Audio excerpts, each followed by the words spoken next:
sorry about this, but parts 2 and 3 have to be done in audio only. I'm having trouble putting the video segments into my editing program, so just until further notice, this is all you're gonna get. Is this illustration, still illustrations and audio. Enjoy. About 30 minutes or so. All right. Whoa. Okay, sorry. Part 3 now. My turn. So enough of that tangent, because we're just going to be here all day about that. My conspiracy nut brain. Anyway. No, me. I said me. No. Okay, just continuing. Continuing with the review. That's fine. Before we run out of time. So, they try to take over the school. Twilight and all this stuff. I don't know why they just didn't say, hey, let's just get the crown, get our music, because that's what triggers the transformation. Do that. Instead, they say, they get into a room with everyone there, and they say, and we're going to stop you with the power of friendship, and then nothing happens. And they look like idiots. And it's like, it's so horribly embarrassing.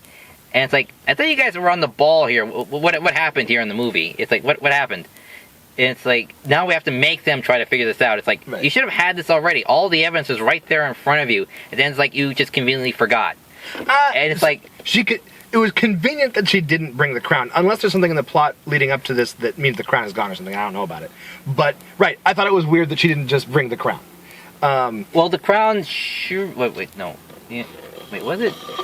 Oh, right, yes. There might be a reason. Yeah, you haven't seen season 4, have you? No, I have not. Okay, go see season 4. Okay, so the point is, she doesn't have the crown? She doesn't have the crown. Okay, so she doesn't have the crown. So actually, I think that action makes perfect sense. I think that last time they just said, we're friends, die, demon woman, and it worked. And this time it didn't. But also, they were setting up for the fact that they were assuming it would be easy. Yes. Effectively, part of their baggage from last year is they were all cocky regarding evil magic. Remember, the girls in the high school had encountered magic a single time and vanquished it by being buddies. Oh, right, yes. To them, this seems easy. Oh, right. Okay, you put it that way. Okay.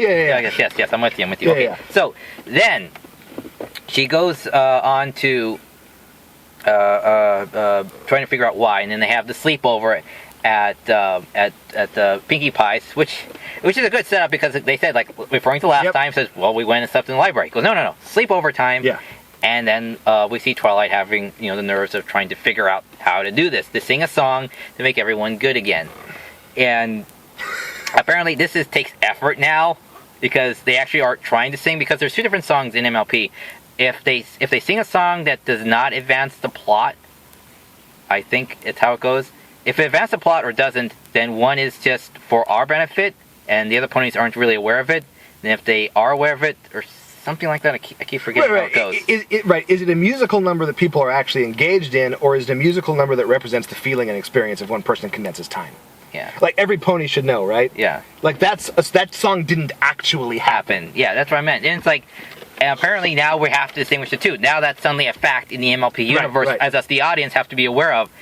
Not everyone's aware of. I was just told this the other day or whatever, and it's like, Twilight Sparkle in real life doesn't sing very well. Can't sing or can't come up with something on the spot, as opposed to I'm going to sing a song like the straight A song or whatever. When and all that, she just sings right off the top of her head, all this stuff, and then goes to the Crystal Empire. And it's like, wow, she comes with the stuff right off the top of her head. Now we see her actually working for it. Suddenly, it's like, what happened there? It's a different type of song style, or whatever it is, from the narrative. So if you walked into Ponyville and just started a musical number, everyone would look at you like you're crazy. Like if you do that out in Times Square. Yeah. People would really look at you crazy and give you $5. Yeah. Or just assume that you were related to Pinkie Pie. And so, everything flows fine. Everyone acts the way they can. Twilight tries to keep this to herself again, instead of saying, "Oh wait, I need help." Yeah. But I'm expected to do this by myself. Yeah. Even though this is called Friendship is Magic, and she's been through all this and turned to rely on her friends, she still wants to try to do this solo, because somehow that's still expected of her as a leader. I have no real clue. It was a little annoying in this one, but I also think that's who she is. Like, she's a social creature in many ways, but she's actually an introvert. She is, yeah. And she's a leader in part because she's an introvert. and because she's proper. Yes. And I think that Raised by Celestia, pretty much. and I think that the hardest thing for her is when she's supposed to have the answer and doesn't have it, admitting it. And I think that's consistent with the character and if she were real, would be true for her whole life. Anyway, I'm sorry, go ahead. So, they go through a lot of that, and like I said, we see some cameos, we see the connection with Vinyl Scratch, which we still don't hear by name. Yeah. We still don't hear by name. Though I do hear that we will be getting a Background Pony themed episode in season 5.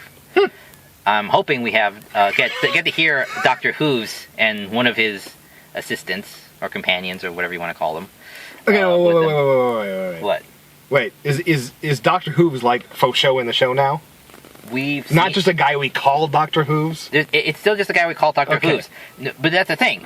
If he's in there, that'd be kind of cool. If not, that's still pretty cool because we still actually get to hear the Background Ponies who's not had word one Right. in the past 4 seasons actually say something. That includes Vinyl Scratch, Colgate, Yeah. Vinyl, Bon Bon, and what's the other one? That's right, Bon. Bon Bon, and what's her name? Yeah. And her friend who's joined at the hip, Yeah. and Lyra? Derpy still hasn't had since her deletion in her original premiere. Oh no, but even on the Netflix version, she's not deleted. She just has a different voice. It's not Yeah, stupid. so deleted. Well, alternate voice. Yeah. So other than her, everyone else of Octavia as well. These ponies have never had a word one, and yet there's like whole stories of fanfics devoted to them. It's a really interesting perspective you have on that, and I'm sure it's one that many of you share. For me, were I a kid watching this show, it would drive me crazy if these characters hadn't spoken yet. For me now, I love the fact that they're consistent background characters about whom we know nothing. And I think that's really cool. I love that we're just making it up off the top of our own head, and we could be wrong. and you guys are really good at it. I've read a lot of stories. You guys are really good. And some of them it made me cry. Some of them are really good. Anyway, so they go through this whole process, battle of the bands. We see everyone being agitated. Oh, and Celestia and Luna are brainwashed into allowing the talent show to become Battle of the Bands. I love the villainy that the very concept of Battle of the Bands is given by this story. This whole, a competition when you should be having fun with your friends? How dare you? That's great. I love it. So, and I like the fact that, what was it, that one that goes bad, not Simpson Snails, but the other ones. Who came after Simpson Snails? Not Trixie, but somebody else came was really super bad or something, and then because Celestia and Luna are the judges, and then they at the end of the song, I forget which one. I think it was when I think it was the main 6 sing their song, and they have all the sabotages going on. I think is what it was. And then, because that's when they had to restart the film because they started to degenerate on us. Right. So actually, the stuff that happened right before then, I just missed because I went out to tell them that it was getting glitchy. Yeah, and so during that part where they had to restart it for a few minutes, back up a bit and play it. I think that was the one where their song was getting bombarded by all these saboteurs. Yeah. And then. This is in the Battle of the Bands. In Battle of the Bands. And then at the end of that, doing this whole thing, Celestia and Luna put down their pens, start clapping, and then start writing down stuff like, that was good. It's you kidding me? That was a train wreck. How was that any good? Yeah. And so no one else in the audience was not in our audience, in the auditorium or whatever. Well, we have to assume that it was good enough, or else no one else would still be mad at them. Because they wouldn't be a threat anymore. Or something. Right? Not in the last one where Rainbow Dash gets jumped, obviously then they can all say that was bad, but only it wasn't, right? The point was that it was imbalanced but quality. In fact, that was the danger, right? Anyway, so they get whittled down, and they're finally gonna have the final bout between the Dazzlers and the Rainbooms, and the Dazzlers keep bringing it. I know that the villains always seem to have somehow the better songs, the more passionate, hard-driven songs, and this one actually still goes with that trope, I guess would be the word. And it actually really pays off. Like, okay, how much better can they really be? They're going to maintain, right? Oh no, they actually go a step up. They actually say, no, let's save our stuff for when we get our full power back. They mean it. Every time, it's like they get on that stage, it just goes up and up and up. It's the first lyric. No, then it's the first beat. It's like, my God, they're actually bringing it. These are talented, songwriters. My God. And I'm gonna have to say I was not nearly as moved as Greg by the music. It wasn't not that it was bad. And it's cool that Greg thinks it's that cool. I'm not. This is not an insult of any sort. It's just for me, that's not as important, and I wasn't as into it. So I actually get kind of nervous. It's like, wow, they're really bringing it. Everyone keeps bringing it. It's like, this is actually going to be a stiff competition. If they actually, resolve these issues with the main six, they might actually have up some decent competition. And it's true. The Battle of the Bands scene was a suspenseful sequence. Yeah, it was because you kind of wonder, like, how is this going to play out? And well, they had a few things running. Yeah. It wasn't just the Battle of the Bands happening, right? Yeah, they had the backstage drama. They had the other backstage drama of conspiring against the main six. So during this time, Twilight, without having any idea what to do, actually, had to by herself create a song that would be a counterspell to the sirens, while the band was crumbling under its own weight in the performance. And have Spike constantly praise her as being totally capable of doing this. It's like he's trying to stoke this up to like unrealistic heights every time, and it's like, Twilight, say something here. Twilight, say something here, and it's like, okay, she's not going to say anything. Oh, that's she's letting Spike really drive this crazy train away taking away the main six with that, believing in her. She's totally capable of doing this. And it's like, she's not. Clearly, she's like, turn around and look at her. She's not capable of doing this at all. Well, and that's totally Spike Twilight Sparkle relationship, though, right? Because he's her manservant / slave. He's her pet, and he's kind of her little brother. So he's obviously going to poke fun at her, but he also idolizes her. Yes. And kind of has to believe she's a superior being to him for this relationship to make any sense. So, yeah. But one of the things I thought was rather interesting of Spike wanting to go to the other world was to see the other Rarity, and yet we see in this one he's not fangirling over her. Yeah, that was rather weird. It's like, you'd think he would be in her lap most of the times throughout most of the shots, throughout that part of the story. But he isn't. He's just hanging around everyone like he normally does. Right, and yeah, there were a few things dropped like that. I mean, I think the writers are really playing back on the Spike Rarity dynamic for a reason I have no idea. Well, I mean, they were focusing on the troubles brewing in the band. Like, that's key, right? It was friend group stuff. Maybe it might have been one too many things to keep going, I guess. I don't know. It might have been. I mean, they chose it for whatever reason they chose it. They could have been wrong. This helped season 5 to pull that around, in my opinion. I'm still holding on hope here, people. Hold on. Just do something with it. Don't just let it disappear. Just do something about it.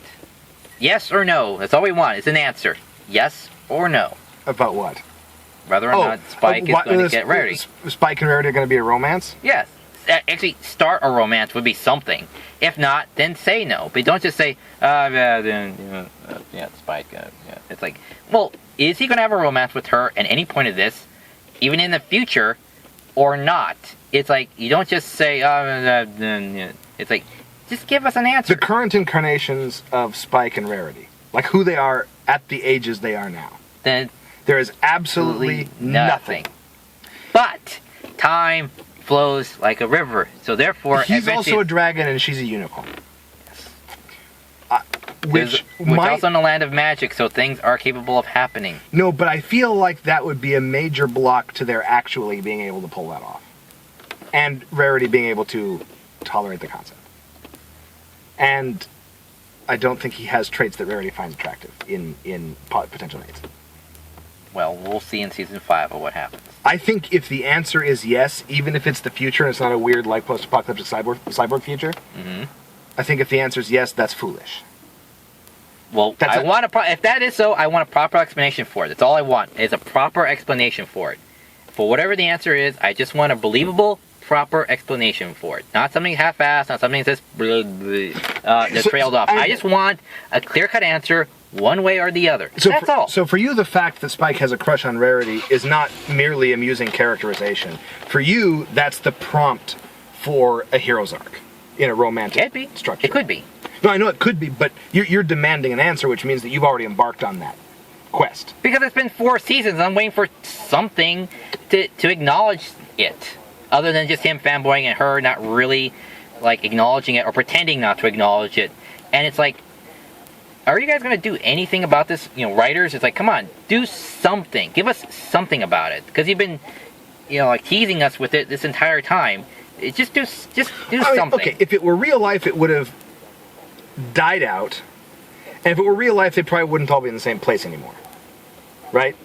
But for what that show is, for its purpose, I hope they stay away from that. I think for the most part, romance with main characters is the opposite of what makes the show different and interesting. I'm not saying it would be impossible to do it well. I'm saying that in all likelihood it would kill what exists that works, and would only give us what every other show has. Dragon dating a unicorn? No, it's just unrequited romance being a plot point. It's just the romance stuff. Alright. So, the battle romance goes on and on and on. They get captured by Trixie because she gets... what do you call that? Trapdoor? No, guided into her plan, making it think it's her plan. Or her realization. And there's probably magic involved also. And so she pulls a lever and drops him down into the sub-basement or whatever. With a door that pulls open, which nobody thinks of trying, mind you. But one thing I wanted to bring up about the... What? I mean, it opens that way. You're right. That could have been the joke. It also could have been locked until Spike unlocked it. That too. But although he's a dog and doesn't have hands. Yeah. So which he had to get help from Vinyl Scratch because they said, why isn't she affected? Because she never takes her headphones off. Yeah, that was good. Yeah. And but the one thing that kind of caught my attention is the dynamics and the characterizations of the villains. Yeah. Yes, these are good villains. They're competent. We hardly ever really see competence too much. Not in my thing. I see it sometimes, but not a whole lot. So having competence in your villain is rather rare. You mean in cartoons? Yes. Okay. And but their dynamics between each other is kind of rather weird and kind of off-putting because it's like, I'm the leader, and then it's like, I'm the stupid one, and I'm the one that's not stupid, but lesser than the leader. And it's like, okay, I guess that's who they are, and that's it. I mean, it's very simple. They didn't actually. It's not like they had character development moments. But the way you look at it is this: they're 3 teenage. Yeah, they have teenage human intelligence. What's that? Three Stooges theme. Oh yeah. But they're 3 teenage human intelligence immortal creatures that are the only of their kind from a bygone age of a magical kingdom that have been dropped onto Earth in modern time from 1,000 years ago, over 1,000 years ago. So the point is, they're a family effectively. They can't stop being friends because there's nothing else like them. So if they don't like each other, they have to just suck it up. I mean, I think that's in cartoons, the villains are always mean to each other because that's kind of the idea. Is the only reason they have friends is because they're stupid and they don't know better to get better friends. But let's see what else was there. But beside that, they were actually a very competent singing group. They actually seemed like an actual threat to the antagonist, and they knew how to prey on people's insecurities. To the protagonist. They're a threat. They actually knew how to attack them psychologically, emotionally, socially. Yeah. You know, how to manipulate others, not just spell-wise, but just kind of like give them hints and touches and this and that and suggestions and, send people on their way. So it takes very little effort, They don't have to twist anyone's arm in this. They didn't have to twist anybody's arm in this whole thing. They didn't have to be violent in any of this. And Right. that's a sign of a very competent, very capable villain. Yeah. Although, yeah. It's like Doctor Who villain. Well, actually, No. more Doctor Who. Actually, not it's actually more like the Doctor The than Doctor, any of the Doctor's villains. Any Doctor's villains would most likely mass murder anyone. Yeah, they're rather kind of than supposed to be actually do brutes. this. Yeah. Yeah, so they're acting more like the Doctor competence. Let's just put it that way. Well, but they're also, again, they're creatures, like, they might not have natural patience, but patience is how they win. It's what they have to do to survive. And that's where they are already when the story starts. And so they have the Battle of the Bands, which is, of course, on par with Scott Pilgrim versus the World when he versus the vegan. So, yeah, so the battle goes on, and Von Scratch brings in her car/DJ booth table. her car that transforms. Yeah, like a Mac. It transforms from a car into a giant record table. And she pumps up the volume, and they do the battle, and all the weird avatar creatures? What do you call that? Sure, yeah. Avatar creatures pop out, and they start battling each other and like pushing back and forth each other. And then Twilight says, reaches out and says, Sunset, we need you. Yeah. Like I couldn't have possibly have said that at any other point sooner. Right. And it's like, of course you need her. That's why she's here in the movie. Duh. They don't know it's a movie, though. Yeah, but still, it's like, of course that's why she's here. Of course you need the help. And then she gets introduced into the thing. But I'm thinking at the time, it's like, okay, what's her element? What's her element in this? If everyone else has an element, okay, what's her element? So what's her color and blah, blah, blah. It's like, does she get a necklace or a crown thing now, too? Or a title? Like the others? No, she doesn't. Well, now, interestingly, though, do you actually think the elements of friendship were key, even in the first Equestria Girls, even though it was the main six we created? Yeah, I know Applejack made that same statement at the beginning of season 4. I believe no, but that's what the writers were going with to try to make it simple for children to understand. Right, well, and I was thinking, like, it would be interesting to try to devise Sunset's element, right? Like, what does she represent? It would have to be something similar to Twilight, since she's a lot like Twilight. Yeah, no, yeah. It'd have to be... At first, I thought that like Twilight was going to get like bumped out or something of like I don't know, like the area or something, and then like Sunset would have to step in and take like her place. take her place. I actually feel I know why they wouldn't want to do that. There's a large portion of the audience would reject that. I think that is more dramatic. I think it's cooler. But there is something heartening about it, just everyone together having to be there, right? Like I get why that's there. There's value there. It's just not aimed at me. And so they made a giant transparent alicorn that blasts them, destroying their little pendant things, and thus, like in that episode of the boy bands from The Simpsons, suddenly they're tone deaf or out of sync or something. Well, they can't sing. It's like they don't have magic voices. Like, well, there goes them joining the crew. I thought like Sunset would make like her own little posse or something after that. Like they would learn their lessons or something, but they just run off and stuff. It's like, well, I guess maybe we'll see them in the future. I guess. Well, there goes that. It's like wasted potential. It's just having this interesting, run though. off. It's like every villain's done that since I was born. They run off to fight another day with what I've no real clue. And that's it. It's interesting though, because Sunset Shimmer she at one point had been valued by Princess Celestia.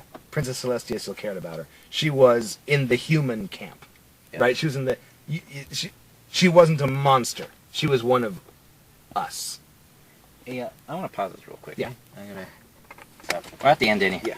Okay. But let me complete that idea that the sirens actually are monsters. Yes. Sorry. Quick little bathroom break. All right. So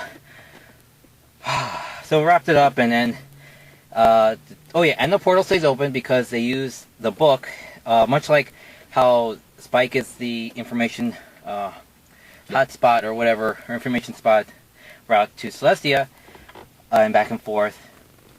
So that Shimmer had a book, whatever she would write in her book would appear in a book in Celestia's library. And interesting little note is where, coincidentally, that book was also on a pile heading towards Twilight to be put in her library, I guess. Yeah. Because I guess she needed more books because all the others were destroyed. They were in the... Okay, quick note. When the library was destroyed, it meant that there's a dramatic change, that things are not going to be back the way they were at the end of this. And so So they brought in all these books and stuff, and he says, "Where do you want these books?" He says, "Oh, in the library over there." He goes, "Even this glowing bee buzzing one?" Yeah. He's like, "Really?" It's like she didn't notice somehow. Right. And fortunately, that book was there at that exact time. She Yeah. looks at it, reads it, and says, "Oh, okay." Attaches the book to the mirror. It acts as a gateway, and attaches it to all this like weird contraptions and stuff. I thought that was kind of nifty. As a loophole to get around the was it 2 years or 2.5, almost 2.5 years cycle that they would have to go through. Yeah. Considering the weird time problems. Dependency of the mirror. Yeah. Yeah, it's like with the timeline. So I think having the gate open does open a lot of new avenues. I'm very curious of where they go. I hope they do good. And so I guess final thoughts on Post credits. Oh, post credits. The post credits were pretty good. Good animation. Didn't feel like it's standard. Same old. Everything looked pretty good. It shows like them kind of continuing on with their lives a bit. Good animation, good song, and then at the end, That's what I'm talking about. the epilogue. Oh my god, the epilogue. We see like this little you like a earthquake monitoring system. Yeah, okay. That's what it looks like. It looks like an earthquake Yeah. monitoring system. It's a thing that measures up and down. That's all it says. Remember, this isn't highly detailed animation for the science. It's just highly detailed. Or a lie detector or anything that takes what's on an oscilloscope there's no word that says on or off. puts it on paper. Anyway, so we see somebody take that paper and put it up on a wall. We have all these like little, what do you call that? Where it has like a map, not a map, but like has all these strings. Right. And stuff. It's a connection map. Connection map, like the one in Every detective show ever. not every. Well, okay, in Game of Shadows with Sherlock, it was like that. It's like it has all these strings and stuff, and when the camera pulls back to reveal a nerdy-looking Twilight, and she says, "Come on, Spike. There's definitely something going on at Canterlot High." So yeah, in the first Equestria Girls, they set up that there was a girl in the city who was named Twilight Sparkle, blah blah blah. So we've met her. She's a science nerd, and she's noting weird after effects of all this magical nonsense happening in the movies. Which is going to be it's going to be shown in, I guess, a future movie or in season 5. Like if it's in an interesting season twist, I'm not gonna like it's kind of interesting. It's very very fringe. Would be if human Twilight came to, wherever our heroes are, the main 6 are in the series, while Twilight, Pony Twilight is away, and had to experience that. Obviously there's cool stuff that can be done. I personally always liked the fact that there were no humans at all in the story ever. But whatever. Well, as an adult looking back at the first My Little Pony movie where they introduced the hero / human character, I'm like, you are totally not needed. You don't do anything. That's we right. need someone to open the box. So it has to be the human. Nobody else can. And the locket and all that. It's like open the box. It's like you have a dozen characters. Any one of them could open the damn box. You need a human to open the box. I'm using the box as a reference. She was an avatar for the girls watching the series. There is value in that, but I think again the beauty of Milpfim is that it's none of that. Yeah, it's just that there's no you only attach yourself to the characters as the character, not by who or what they. Is it who they are or what they are? But the beauty of My Little Pony... By who they are. Yeah, but the beauty of My Little Pony is that there's this definite... They're female. They're female like human females are. They're young, but they can also have jobs, right? Okay, great. But they're not race-specific. Their sexuality is undescribed, for the most part, right? Like, already, anybody can be these characters. Like, the avatar for every little girl who watches is anyone that's like them. Yes. One can be hyperactive. That's One cool. can be hypersensitive. One can be incredibly inquisitive and scientific, and really tunnel visioned. Yeah. Dedicated to solving a problem or a task at hand. One can be incredibly prideful and work all day and not really feel it. Right. And actually, I feel it was a misstep. I like Zecora, but I feel it was a misstep to make the African persona a different species, Not really. a different race, because Still an it Earth was pony. better. She's a zebra. They're different. Oh, right, sorry. And the Native Americans are different too, and I get why they did that, but I don't like it because it was really cool when, as a child, as a little girl watching, your race was not represented or not represented. No race was. Twilight Sparkle could be an avatar for a black girl, could be an avatar for an Asian girl, could be an avatar for a white girl, and only now black people in that world are zebras, and Native Americans in that world are, buffalo. And I mean, it's cute, it's funny, but it was I think it was a misstep for portions of the audience as well. And so yeah, the movie experience was really good. I know you liked it for a certain extent. It actually reminded me of seeing the DuckTales movie. I can't say. I think because DuckTales movie was much darker at the end. Yeah. But it had the same thing. It was similar in that a bunch of cute stuff happened, and then it got terrifying. Right? Yeah. And actually, this is way less scary than Old My Little Pony. Way less scarier than the DuckTales movie. But still, that there was this emotional intensity.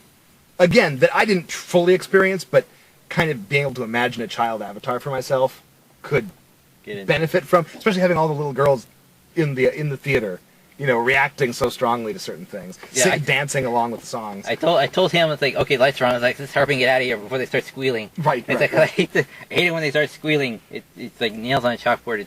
It's like, quick, just hurry and get out of here. And plus, people were, he told me this, because I didn't get it. People were laughing. Like, are people laughing at us? He said, yeah, because we're the only, you said we're the only two adults here who aren't parents and who are guys. Yeah. And it's like, well, they don't know that, that we don't have kids. Yeah. Maybe they're at the counter getting popcorn or something. There were teenagers behind us. One of them was a dude. Yeah. And they thought we were cool, but they were also laughing at us at the same time, as teenagers do. Because we're the oldest ones. We're the oldest males there. It's like, we're the actual official bronies. we sat down and they said, oh, look, cool people. And they meant it, but they also laughed at us. Which, I think that's the correct response, is that we're cool and pathetic for being bronies. Well, if we wore, MLP shirts or memorabilia on us, like carrying a plushie in with us, then maybe that statement would have carried a bit more weight with me. If we both had fedoras and scary jackets and talked about our martial arts skills, then they'd have a right to make fun of us. Look here. Okay. Oh, no, I wasn't joking about the fedora thing. It's just that I'm also not actually making a criticism. But I don't get it, because I'm me, and I don't get it. Oh, okay, yeah, that's fine. It's like, so, all right. So, did you like the singing? That's a hard question to answer. Okay. Yeah. How was okay? You like the animation. You don't know about the singing. The characters worked for you. Yeah. Okay. The story as a whole worked for you. Yep. And all you have is just tiny nitpicks. Tiny nitpicks. Also, I think that it just didn't have what makes a really good movie. Is all. Okay. It's not even necessarily about the nitpicks. Those aren't really important, right? Nitpicks aren't really important. What's important is what's missing. A plot hole isn't something that if you stop and think about it too hard, it doesn't make sense anymore. A plot hole is when there's something that the story needs to work and it doesn't have it. And this doesn't have that. There's nothing missing to make it work. There's just something that isn't there that would make it really good. I love the songs. I love the animation. I like how there's a lot of camera effects. I guess cinematography. I guess you'd call it. Sure. Cinematography. Why not? Yeah. It's good. Or maybe an animation it would be more like staging or something. Yeah. Or framing. But good. the pan shots. The crane shots looking down. Yeah. The choreography with that, during the songs are actually pretty good. Choreography, yeah. When they lift her up on the table, that was actually good. Actually, the song I saw where they were talking, coming in the cafeteria, and how they were touching everyone's head, and everything, they're trying to be seductively intimate with the people. That really worked pretty well. It's this is a snake oil salesman, exactly. At its finest. And they move here. like they're slithering. Yeah. Yeah. And they play on their individuality as superiority, and it's it is so subtle and it works, and they bring it up. That's why they start with the and then it goes up and up and up and up and up. Yeah. And it works beautifully. That's why I love that song. That whole scene is that it works. It's done proper, and that's the first sign of their intelligence and and their patience and everything. And the experience with the process too. Yeah. But yeah, I mean, as a whole, the movie has most of the cute, clever, layered and offbeat but well timed anyway little bits that make the show, different, make it interesting, and amusing. So visually, even if I'm still not sold on these human designs, actually I don't really like them, but visually I'm still interested. But particularly the principal and vice principal, Ceci and Luna, it's like they're better than what they were in part 1, but they're still not right. The legs are way too long, and they're still not... I'm just... Okay, the word I'm going to use here is curvy enough, because they're all like off-put, like their legs are longer than the rest of their body, and it's like, it doesn't work right. Are you talking about curves, like aspect ratio? Something they like should that. be wider for their height. Or something like that, yeah. It just doesn't look quite right. It's better, but not what it should be to make it look more realistic looking. They look too cartoony, like someone wasn't really paying attention to anatomy. Like all the other characters had proper anatomy, size, proportions to the head and the rest of their body. Yeah. But when it got to the adults, it's like, that doesn't look quite right. I know adults are supposed to be taller than everyone else, but the proportions with their bodies in relation with everything else of their body doesn't look right, and it's kind of off-putting. It's just kind of distracting. They look very different. Adults are a different species from the kids. This is true. And there's only 2 adults. And yeah, 2 adults in the entire world, other than Granny Smith and Granny Big Mac, Smith, yeah, who still says "yep," which I'm pretty sure is still another soundbite from the TV series, so they don't have to pay that actor. But yeah, like, do you know that though? Not for a fact, but I wouldn't put it past them. Okay, don't cast shade if you don't have facts. Okay, fine. I won't that. I mean, it's possible. It's truly possible. Okay, it's possible. And so, what else was there? So, yeah, choreography, character, animation, cinematography, where it sits in the universe sits pretty well. Other than the time scale, I just don't understand the time scale. Why there's no time scale? No, but it's not confusing. It's simply absent. Yeah, it's just absent, which makes it a bit more confusing and thus kind of distracting. It's like, oh, how much time has passed? We don't know, and the entire season 4 has passed during this time. It's like kind of head scratching. Because we see the character, like I said, we see the characters react or like it just happened yesterday. It's like, wouldn't somebody have kind of gotten over that a little bit by now, but still be a bit hesitant? It's kind of just a bit weird. Well, no one's afraid of her. They've gotten over a lot of things. No one thinks she's going to turn into a monster again. But they all still feel very apprehensive. Like no one's like wants to get anywhere near her. Well, they probably hate her because the brainwashing. Well, but not even that. But she was a horrible person for the first probably 2 years of high school, just tormenting. Like those grudges will last many of these kids their whole lives. Yes, yes, they will. I'm just saying, like all the testament to that. I think, yeah. But okay, so we like the movie. We spun a lot, and a lot of our conversations are like this, where we just go on and on with tangents, and we just somehow go off topic, and we just spend the day just talking about random stuff. So we went to this movie. I had high expectations. He had, but no expectations. Zero expectations. He had zero expectations. Yep. We both liked the movie for very different reasons and very different aspects of the film. We both come out saying mostly thumbs up, right? Yeah. I mean, okay. I say thumbs up. Yeah. He says pretty much thumbs up. Thumb up. And if you say thumbs up, I say thumb up. And it's a good film. I recommend it, and I hope we didn't spoil too much for you. We spoiled the whole thing. So when he edits this, he's going to put. I can edit this. Spoiled. I can try, but honestly. And so go see it. You'll like it. If you're an MLP fan, you'll love it. And it gives me hope for the whatever next installment comes after this, which is season 5. I've heard some really interesting, good things about it, and this movie sets up even more things like more, not demand, but more curiosity for it, more wanting to see what is next. And that's how a movie franchise or any franchise should be. So this is a good place to take notes, people. If you want to make it good, watch this. All right, take you home. Bye. Cool. Ciao.